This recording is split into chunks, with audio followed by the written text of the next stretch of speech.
Saya mengundang jemaat untuk kita bangkit berdiri.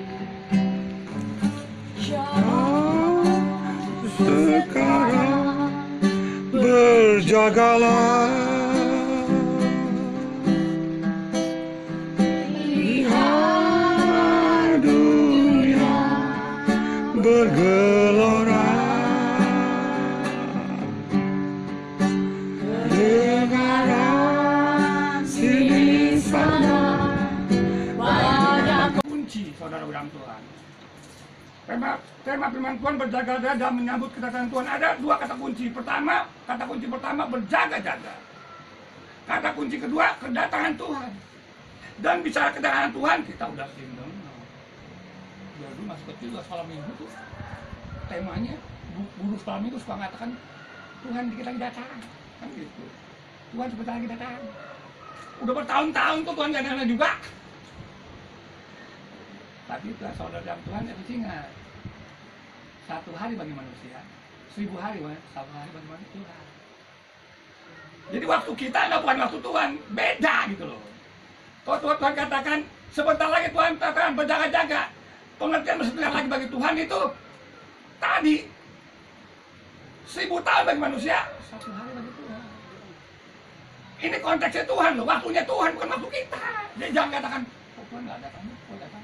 Dari sekolah minggu udah saya dengar tuh berjaga-jaga. Dan dari Semaja guru sekolah minggu juga di warung jaga ngomongnya berjaga-jaga. Tuhan datang. Oh Tuhan nggak datang, udah tua nih, udah tua. Jadi beda. Tanda-tanda terjadi gempa bumi, perang sana sini, wah. Dari dulu perang juga ada. Zaman lalu dalam Nani nggak ada. Kelaparan ada dari dulu. Gempa ada dari dulu. Tuhan juga Tuhan datang. Oh dalam Tuhan, pengertian berjaga-jaga di sini menjawab datang Tuhan, ini bukan bicara tentang kedatangan Kristus, ya lahir di Bethlehem 2000 tahun bukan. Firman Tuhan ini bukan bicara tentang Natal. Ayat ini bicara tentang menjambut kedatangan Tuhan yang kedua kali. Jadi firman Tuhan dikatakan dengan second coming. Ini bicara second coming. Dulu kita melihat waktu itu kan tentang perang Ukraina, Rusia, Ukraina. Waduh, Rusia negara besar, ludah-ludah banyak, bom atomnya buset deh. Wah ini bisa kiamat, kan gitu. Waktu pertama perang Ukraina kan sama Rusia, wah kiamat nih. Amerika lagi bantu Ukraina, buset dah. Berhadapan Rusia dan Amerika. Ini kalau berhadapan begini, dunia kiamat. Kan begitu kan, banyak yang begitu kan.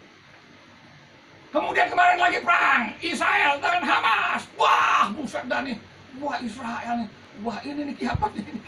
Kita selalu saudara Tuhan, firman Tuhan katakan begitu. Dan di Wahyu 16 ayat 12 sampai 16. Tentang perang Hamagedon. Ya. Perang raja bangsa-bangsa sebelah timur.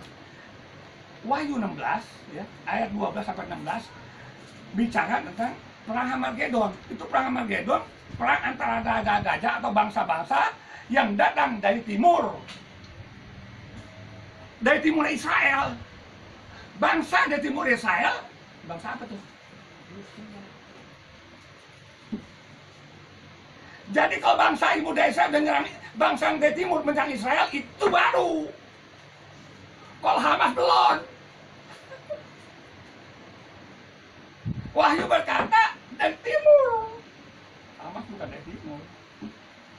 Kalau ada bangsa dari timur, Rusia dan bersekutunya sekutunya menyerang Israel, siap-siap di situ. Itu firman Tuhan. Kita nggak tahu tanda waktunya. Saya kan cuma katakan siap-siap. Saya nggak bicara waktu, tanggal dan bulannya, nggak bicara. Siap-siap. Karena firman Tuhan begitu. Ketika bangsa dari timur datang, itu yang perang Hamagedon itulah. Tadi saya katakan ada dua kata kunci saudara dalam Tuhan. Pertama, kata kunci pertama berjaga-jaga. Yuk kita kupas satu-satu yuk. Kata kunci pertama berjaga-jaga, kata kunci kedua kedatangan Tuhan. Berjaga-jaga. Saudara Tuhan, kalau kita lihat orang berjaga-jaga apa kriterianya, apa yang disiapkan orang berjaga-jaga. Firman Tuhan katakan gini loh, 2 Timotius 2 ayat 3. Kita adalah prajurit Kristus. Kita tentara Allah, tentara Kristus. Jadi kita ini firman Tuhan katakan nih, kita prajurit Kristus, tentaranya Allah. Saudara Tuhan, kalau kita lihat tentara itu yang berjaga-jaga itu, apa yang kita lihat? Orang berjaga-jaga nggak tidur. Tuh. Masa tentara berjaga-jaga? Ini dipecat kan gini. Seorang tentara yang berjaga-jaga itu nggak tidur. Siap sigap melek matanya. Kita prajurit Kristus, kita tentaranya Allah. Jangan tidur rohanimu, itu yang dimaksud. Rohani kita jangan tidur. Setiap hari kita berperang. Siapa perang dengan siapa? Firman Tuhan, karena peperangan kita bukan darah dan daging, tapi peperangan kita roh jahat di udara. Peperangan kita itu roh jahat dengan kedagingan kita, emosi egois, mau marah, itu yang kita perangi. Untuk memerangi ini, rohani jangan tidur. Kita prajurit Kristus, tentaranya Allah. Itu berjaga-jaga namanya. Kalau rohani kita tidur, udah kalah lah. Tentara berjaga-jaga, apalagi dalam medan peperangan tidur, kita mati nih. Nggak ada tentara tidur berjaga-jaga, apalagi dalam perang. Nggak ada. Lagi perang tidur, ada waktunya. Ini lagi perang berhadapan dengan musuh. Dan firman Tuhan katakan, iblis seperti singa mengaum-ngaum, setiap saat menerkam. Setiap saat, jadi nggak ada waktu kita untuk tidur, nggak ada. Secara rohani maksudnya. Kalau saat fisik mesti tidur tuh, masa saat tidur, saat itu begitu kita tidur. Bukan itu, bukan daging. Rohnya nggak boleh tidur. Roh kita nggak boleh tidur. Kita dalam perangan. Kalau kita mati, kalah musuh. Iblis tuh ngaung-ngaung tuh. Setiap saat itu kan firman Tuhan dikatakan gitu. Berjaga-jaga. Iblis di singa ngaung-ngaung kan itu firman Tuhan katakan. Begitu kan ayatnya. Singa mengaum-ngaum dia. Yang siap menerkam. Ayub kan gitu, Ayub. Ketika iblis berjalan keliling-keliling nih kan. Emang kerjaannya keliling-keliling iblis. Keliling sana, mundar-mandir sana, itu gak pernah diem dia, man. Apalagi zaman sekarang ini, kerjanya lembur, istilahnya bahasanya lembur. Keliling-keliling, mana gue tangkap nih, mana gue caplok nih, gimana caplok. Si Daniel kerjanya tidur, wani tidur maksudnya. Baca Alkitab enggak, doa enggak, ibadah malas, udah katakan habis. Selesai. Habis. Habisnya apa? Semua masalah datang bertubi-tubi. Habisnya kerjaannya macet lah, ininya apa yang kuliah lah, apa bagaimana lah, macet lah, masalah lah, bertubi-tubi lah, bakbuk kayak berhadapan dengan musuh, dihajar bakbuk, tidur soalnya. Paham nggak? Ini secara roh nih, bicara roh nih. Ini bicara roh. Saya bukan bicara fisik. Dan ini tidur rohani, digebukin oleh iblis. Artinya apa? Babak belur. Entah pekerjaannya lah babak belur, entah kehidupannya babak belur lah, entah sakit-sakit lah dah, macam-macam dah. Tidur kali. Semua. Jangan tidur. Orang berjaga-jaga jangan tidur. Tidur lah. Kita mesti paham saudara dan teman. Berjaga-jagalah. Menyambut kedatangan Kristus. Kata kunci pertama berjaga-jaga. Berjaga-jaga. Kita harus paham tentang berjaga-jaga. Itu pengertian lainnya apa berjaga-jaga? Orang yang berjaga-jaga harus membawa senjata, betul? Lihat orang berjaga-jaga. Di apa? Di pampres lah, ya kan? Tempat Jokowi kamu. Ada senjata enggak? Ada senjata enggak? Ada senjata, siap senjata. Senjata masa bajak gitu ya kan? Ya, dikemplang sama orang loh. Begitu datang ini musuh bawa pisau juga nggak bisa apa-apa. Karena kalau ini kan tegap, wah, siap melek masa dengan senjata. Siapa yang berani? Senjata kita firman Tuhan, saudara dan Tuhan. Perlengkapi senjata Allah, yaitu firman Allah, firman Tuhan katakan. Efesus 6. Melawan tipu musyiat iblis, kan banyak tipu musyiat iblis. Ya lu jelekin tuh, sama dia tuh, si Joni jelekin lu tuh, balas. Harga diri lu tuh, kasihan lu ngapain harga diri lu kinjek-kinjek lu, udah balas dia. Kan tipu muda tuh bisa. Tuh barang nganggur tuh, nggak ada punya siapa-siapa, udah embat aja embat. Jadi bilang gitu, embat aja. Yang lain juga korupsi, ngapa lu nggak korupsi sendiri? Udah sama aja korupsi, udah hajar aja korupsi aja, udah. Itu mau lihat iblis. Karena kita nggak ada firman Tuhan, nggak ada senjata alam hidup kita, nggak menjeremah firman Tuhan hidup kita melakukan hal seperti itu, kecolongan, jatuh dapat, itu saat ini, itu yang dimaksud. Itu yang dimaksud. Saudara dalam Tuhan, berjaga-jaga. Yang pertama tadi, orang yang berjaga-jaga tidak tidur, oke? Kita sebagai tentara Kristus, tentara Allah nggak boleh tidur rohani. Yang kedua, orang berjaga-jaga harus membawa senjata, betul? Kita sebagai tentara Kristus harus ada senjata, yaitu firman Allah sebagai senjata lawan kita. Yang ketiga, orang berjaga-jaga itu pasti orang yang sudah terlatih. Tentara yang berjaga-jaga sudah terlatih, nggak simsalabim. Ketika dia desa diambil tuh dipakai baju tentara aja, terus dipasang situ, enggak lah, masa begitu? Maaf kata nih, bukan berarti tukang sapu, bukan. Ini tukang sapu tuh udah lu dipakein baju tentara aja, lu jaga-jaga ya. Habis lah kalau begitu. Ya, ini dia nggak tegap gini. Ya ampun, bawa senjatanya nggak? Ya, gemetar. Enggak begitu. Tentara yang kita lihat dulu udah terlatih, saudara-saudara. Mau balok kayak, mau dua begini kayak, mereka sudah terlatih. Tangga tenda apa sih balok? Oke balok, udah terlatih. Mau balok lagi. Tapi mereka yang jaga-jaga situ udah terlatih tuh, yang kita lihat tuh Pak sudah terlatih, mereka udah terlatih itu. Enggak sembarangan itu. Yang dikirim ke medan perang juga terlatih. Mereka dilatih bagaimana cara menembak musuh, bagaimana berhadapan dengan lawan, itu terlatih. Enggak sembarangan. Kita tentara Kristus. Tentaranya Allah, itu firman Tuhan katakan tadi kan. Kita berangkat dari firman Tuhan, kita beranjak firman Tuhan, kita berdiri sesuai dengan firman Tuhan. Kita ini tentara Kristus. Kita mesti terlatih.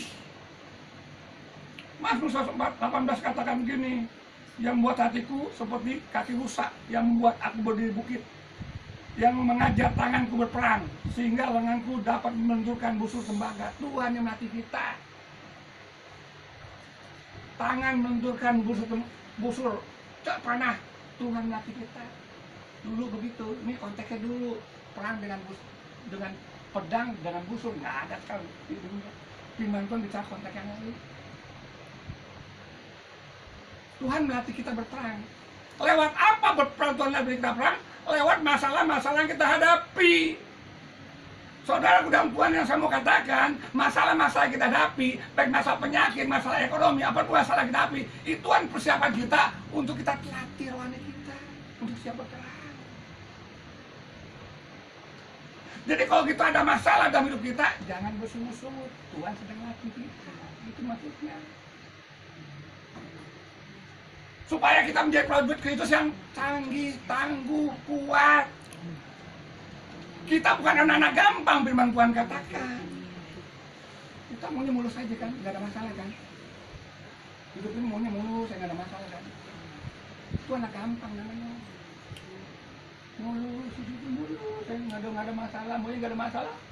Mulus. Nggak ada yang cerita begitu. Anak-anak Tuhan semua terlatih. Tuhan melatih kita semua untuk berperang. Tangan terlatih untuk menentukan busur, bus, sop sasaran. Coba sekarang kita disuruh mana? Kalau nggak terlatih. Waktu kemarin saya jalan-jalan di mall sama temen. Wah panas, kita kan bayar. Ya, coba. Buset, emang nggak gampang, dikira gampang. Kok kira di TV-TV film-film gampang ya? Wah panas, kena udah sampai naik kuda. Hebat kali ya. Waktu di mall benar cerita di mall. Bayar kan kita kan latihan panah ya. Buset, megang lagi berat. Narik begini aja berat. Bulan perancang jauh. Buset, nggak mudah ya, nggak mudah. Mesti latihan dulu. Tuhan melatih orang Israel pada saat itu lengannya, sehingga dia gampang melempar busur dan tepat sasaran gitu loh. Tapi konteks sekarang, firman Tuhan katakan perjuangan kita bukan darah dan daging, bukan manusia, bukan. Maksudnya roh jadi udara. Kita mesti terlatih gitu loh. Dan kita dilatih, saudara dalam Tuhan, kita dilatih melalui masalah yang kita hadapi. Ketika ada masalah, misalnya penyakit yang gak kunjung sembuh, Tuhan latih kita tuh. Apa yang dilatih? Kesabaran. Apa yang dilatih? Iman kita. Apa yang dilatih? Kesungguhan kita. Kesabaran kita menghadapi penyakit yang belum sembuh. Apa bersungguh-sungguh apa enggak? Tuhan mau lihat kita. Lihat kita. Sungguh-sungguh gak lu? Sabar gak lu? Meninggalkan Tuhan apa gak lu? Itu maksudnya. Ketika masalah ekonomi, ya kan, masalah pekerjaan yang belum dapat, ekonomi yang masih, aduh, Senin Kemis lah katakan gitu. Kita udah berusaha nih, bukan nggak berusaha. Kalau nggak berusaha beda lagi, kalau malas beda lagi. Emang malas nggak makan, firman Tuhan katakan. Konteksnya beda lagi. Tapi gue malas, ya itu beda lagi, obat lah. Ini jangan bicara malas, jangan. Kita ada sungguh-sungguh, ya. Sungguh-sungguh dalam Tuhan, sungguh-sungguh cari kerjaan, sungguh-sungguh kerja. Tapi ada masalah juga, kan gitu kan. Tuhan sedang melatih kita, sedang sabaran kita. Di posisi masalah itu, apakah kita setia pada Tuhan? Itu yang terlatih, kesetiaan itu pentingnya kesetiaan. Di mata Tuhan yang penting kesetiaan kita pada Tuhan itu. Bukan masalahnya kita, tiap minggu udah ke gereja. Nah, jamin juga sih. Dan nggak boleh, harus emang. Lu juga kadang-kadang udah baca Alkitab, betul itu bagus. Terus bagaimana kesetiaan kita sama Tuhan ketika ada masalah ya? Kalau ada berkat nggak, wah tiba-tiba gue dikasih duit sama dia tuh, wah gue bersyukur sama dia bisa. Di kantor gue dapat gaji 13, 14, 15 ya, bersyukur. Ya bisa semua juga. Tapi kita masalah bersyukur nggak? Setia sama Tuhan itu masalahnya di situ. Tuhan melatih orang Israel di padang gurun ketika Masa dan Meriba. Ini berat sekali tuh emang kita lihat. Kalau kita bayangkan bisa berat sekali. Tapi kalau berarti dibawa ke perumahan enggak juga. Artinya apa? Ya sementara. Karena kalau di rumah itu pinjaman rumah Tuhan apa sih? Sertifikat rumah gue.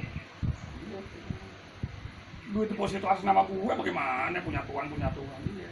Lu mati bawa deposito. Enggak juga. Lu bawa deposito emas, lu bawa dia nih, besok dibongkar orang, diambil emas nih. Nah, lu punya emas, oh gede sebegini nih, semimbar, waduh. Terus lu bawa gitu, kita bawa tuh mati. Besok dibongkar orang. Enak lagi, emas ngapain dikuburin, buat dulu, dia bilang sama pencuri. Buat dua aja mau. Ya, semua sebentar, artinya gitu. Apa yang di Mesir itu sementara. Dia mesti keluar, tapi melalui padang gurun. Untuk masuk tanah Kanaan yang penuh dengan susu dan madunya. Itu perjalanan kita gitu loh. Kita menemui Masa dan Meriba seperti orang Israel, betul. Bicara masalah ini, Masa Meriba nih. Masalah berat di situ tuh Masa Meriba. Soalnya aku kalau baca itu Alkitab bicara Masa Meriba berat kan. Tekanan-tekanan luar biasa. Nggak ada air. Makan cuma ini doang. Ya. Masuk belum puyuh, dapat. Tetap bersungguh-sungguh juga. Udah ada mana? Dapat bersungguh-sungguh. Dapat lagi daging bersungguh-sungguh. Itulah gambaran orang Israel kita sekarang ini. Enggak punya bersungguh-sungguh. Maka itu banyak orang Israel yang keluar dari Mesir itu mati semua di padang gurun. Nggak masuk tanah Kanaan. Hati-hati.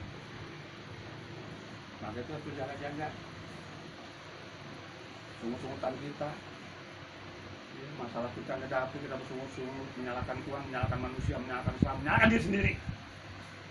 Membuat kita mati di padang gurun. Kita mati. Dua firman Tuhan ada mengingatkan kita, kata kunci pertama berjaga-jaga. Berjaga-jaga. Berjaga-jaga apa? Pertama, jangan tidur. Hati-hati jangan tidur. Yang kedua, siap firman Tuhan. Yang ketiga, siap dilatih Tuhan. Lewat apa masalah yang kita hadapi, Tuhan latih kita. Jadi gitu masalah kita hadapi, asal kita jangan malas ya. Kalau malas itu susah juga. Malas deh, lalu kan akan malas.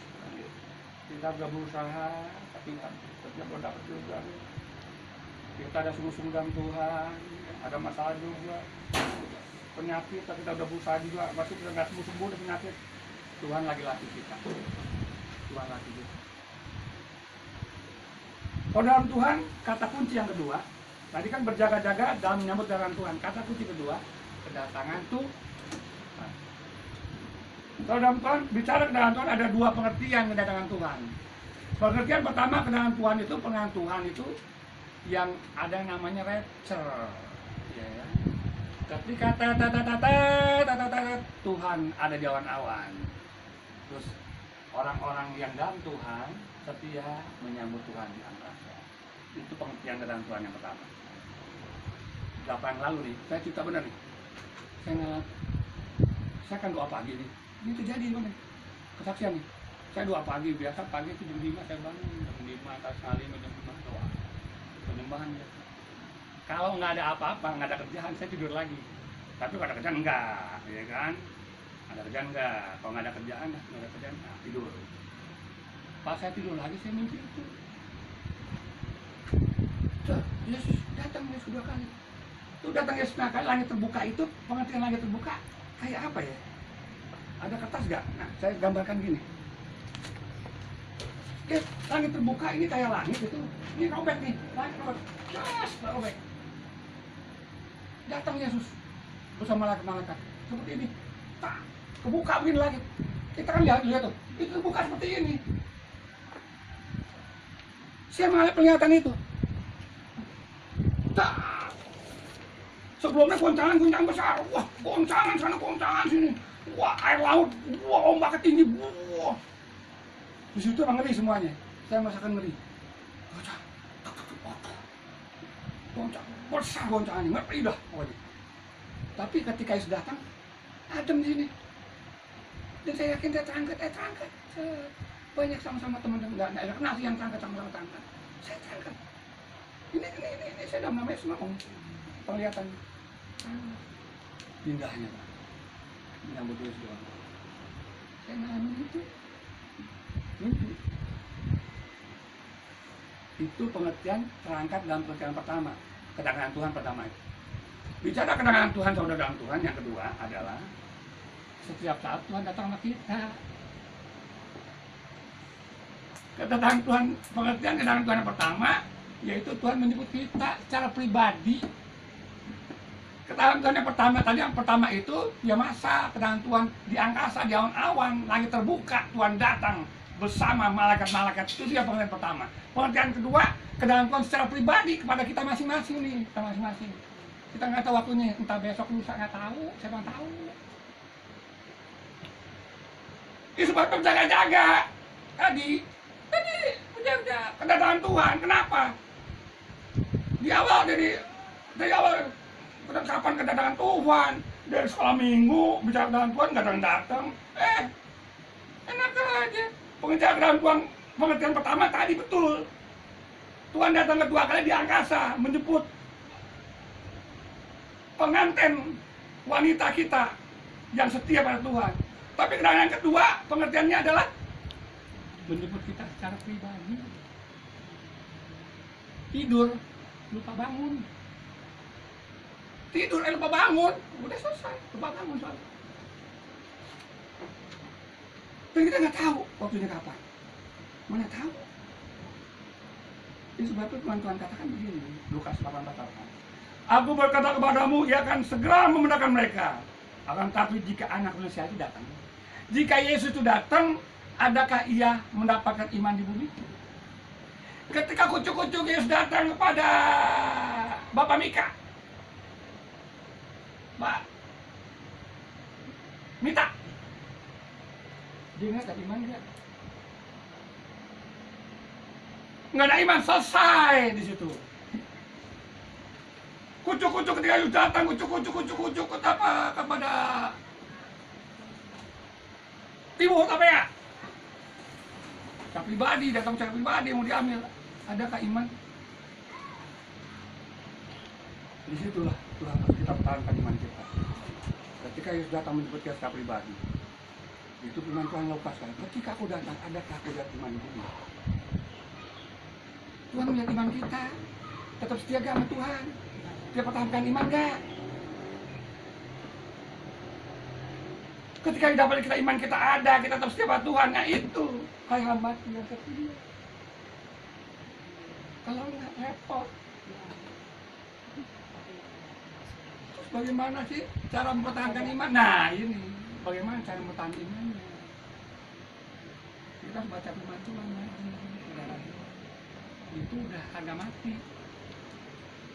Firman Tuhan harus kita baca. Kita mesti rajin baca firman Tuhan.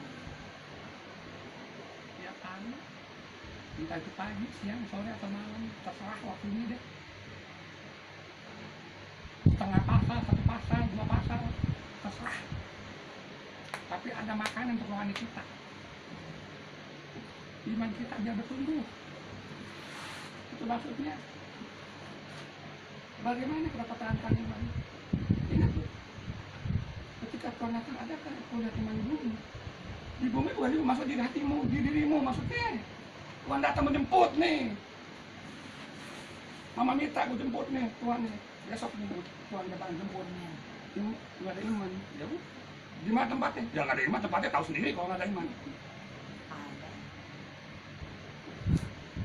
Kalau ada imannya, ya Di udah. surga saya mau. Hai, sahabatku yang setia. Udah, sahabat yang setia. Amin. Rajin. Haleluya. Kucuk datang ke Bapak Buso, Lai Carlo.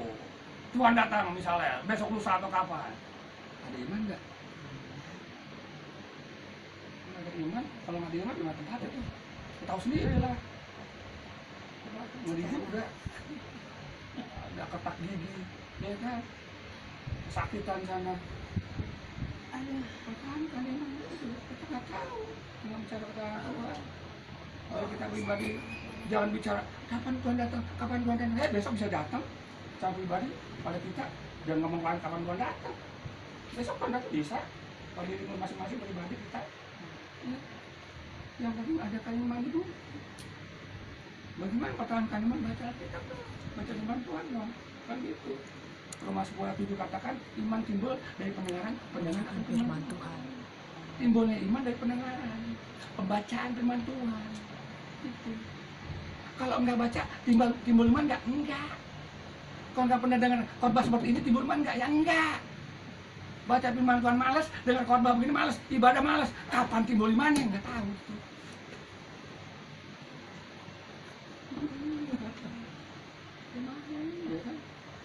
Yul 1 ayat 4 katakan jangan engkau lupa perkataan firman Tuhan. Renungkan siang dan malam.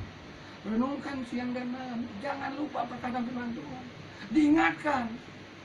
Firman Tuhan mengingatkan kita janganlah engkau lupa memperkatakan. Membaca firman Tuhan siang dan malam. Boleh siang, malam, pagi, sore silakan. Kau kan sibuk. Emang seharian sibuk? Entar baik. Pagi aku buru-buru ke kantor sibuk, ya malamnya kan bisa, malam bisa kan bisa. Jadi nggak bisa dong. Malam sibuk, ya nggak siang nggak bisa. Masa ada kerja seharian, gue juga pernah kerja, ada waktu istirahat, bisa dong baca dong. 10 menit, 20, 15 menit kan bisa. Malas ya udah kalau udah malas udah selesai lah tuh. Malas udah selesai. Bisa, saudara-saudara. Yang kedua, bagaimana cara melihara iman bersyukur dalam penderitaan. Kita pelihara iman bagaimana caranya bersyukur dalam penderitaan. Karena iman kita itu dikuatkan dan bertumbuh melalui penderitaan masalah kita. Melalui penderitaan masalah kita hadapi, itu iman kita bertumbuh. Pertama, iman bertumbuh dalam pendengaran firman Tuhan. Yang kedua, iman bertumbuh dalam penderitaan dengan masalah kita. Dua hal itulah membuat iman kita bertumbuh. Kuat dan terus kuat. Bukan dia bertumbuh, bukan dia menjadi anak-anak, tapi menjadi dewasa dalam iman. Dewasa itu bertumbuh, dewasa dan semakin kuat. Jadi kembali lagi, ketika masalah yang kita hadapi, pergumulan yang kita hadapi, kita mesti bersyukur. Karena Tuhan, pertama Tuhan hati kita untuk setia, kedua Tuhan hati kita untuk iman kita bertumbuh menjadi dewasa. Itu maksudnya.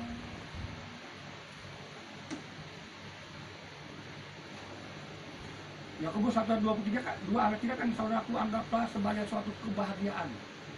Yakobus 1:2-3. Saudaraku anggaplah suatu kebahagiaan apabila kamu jatuh ke dalam berbagai pencobaan atau penderitaan atau masalah. Sebab kamu tahu bahwa ujian terhadap imanmu itu menghasilkan ketekunan. Secara logika mana mungkin jatuh berbahagia, jatuh bermasalah, mana ada logika. Berbahagia jatuh dalam masalah, berbagai masalah. Ketika kita masalah penyakit kita berbahagia, mana ada. Ketika kita di PHK kita berbahagia, mana ada. Tapi ini firman Tuhan. Firman Tuhan jangan dimasukkan ke logika kita, nggak nyambung. Ini firman Tuhan hanya dengan iman. Modalnya percaya aja. Kalau masuk logika kita nggak nyambung, nggak masuk akal. Firman Tuhan kata berbahagialah kamu bila jatuh dalam berbagai masalah. Mana ada. Bagai masalah gue mesti berbahagia, yang ada juga menggerutu, yang ada juga nangis, masalah. Besok makan apa bingung saya. Masalah apa? Besok tuh makan apa? Gue bingung nangis berbahagia apa? Tapi itu iman. Itulah iman. Itulah iman. Dan mati dia cuma kita untuk bertumbuh di sana. Bicara firman Tuhan bukan bicara logika. Kalau kita masukin logika tuh nggak nyambung, saudara dalam Tuhan. Kita mesti paham. Kalau kita baca firman Tuhan dengan firman Tuhan dan kita menyangkal dengan logika kita, nggak masuk emang. Firman Tuhan nggak masuk logika. Itu mesti percaya dengan imanmu. Ya Tuhan, aku imani. Udah, kesyukuran. Iman kita bertambah dewasa, kuat. Karena ujian terhadap imanmu menghasilkan keturunan. Dan kemudian ketekunan itu menghasilkan pengharapan. Dan pengharapan dalam Tuhan tidak sia-sia. Ujian itu menghasilkan ketekunan ada dua. Upah ujian yang Tuhan uji dalam masalah-masalah. Pertama kita tekun, kedua pengharapan. Upah masalah-masalah yang kita hadapi, kita diuji, ada dua upahnya, tekun dan pengharapan. Ketika kita diuji dengan masalah kita, baik masalah penyakit, masalah ekonomi, masalah keluarga, masalah apapun, ketika kita sungguh-sungguh dalam Tuhan, kita akan teruji di sini. Karena kuat. Ketika ada masalah lagi, kita teruji, udah tahu. Karena kuat. Ketika kita teruji di sini, kita tahan uji, kita setia sini, ada pengharapan di sini. Dan firman Tuhan karena pengharapan dalam Tuhan tidak sia-sia. Pengharapan dalam Tuhan tidak sia-sia. Pengharapan kita bukan manusia, bukan, kepada Tuhan. Dan pengharapan dalam Tuhan tidak sia-sia. Selalu ada kekuatan ajaran Tuhan. Ada kebahagiaan. Selalu dalam Tuhan. Ini mesti di mana saudara? Itu firman Tuhan. Yang saya ucapkan ini firman Tuhan, semua dari firman Tuhan. Masalah kita nggak baca firman Tuhan, nggak tahu dari itu. Kalau kita baca kita tahu itu sama, kan tahu. Dan ini yang saya alami. Tekanan dialami kan, penderitaan dialami. Berapa kali saya mau dibunuh, diancam, kemudian saya mau mati kan. Peperangan roh dan pelayanan berhadapan dengan setan iblis, disantet. Kita tahan uji itu. Akhirnya kita tahan uji. Itu anugerah Tuhan dan ada pengharapan.